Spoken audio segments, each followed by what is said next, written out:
So now let's see how we can work around and add in a login and logout block for the users inside of WordPress.com's post as well.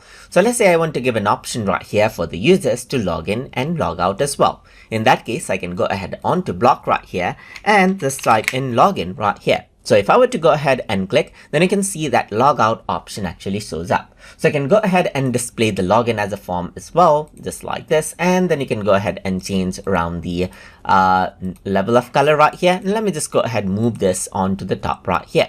And then I can go ahead and change around the background color for this. As you can see, I can go ahead and change around into hoverlink right here, just like this, and change around the color as well for that. And then I can go ahead and change around the dimension by adding in a padding margin right here, just like this.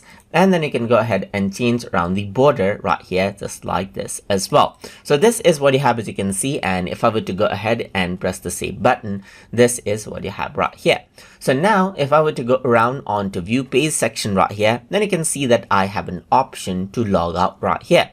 If I were to go ahead and click, then what happens is that I'll simply be logged out right here. And then you can see that since this is a logout and a login page, now I can enter out my email address, my password, just remember me and log in. And then what happens is that it'll now become a login block right here, just like this. And that is how you can go ahead and work around and add in a login and a logout block inside of WordPress.com. So I hope you guys learned something as always. And as always, please like, comment, share, and subscribe.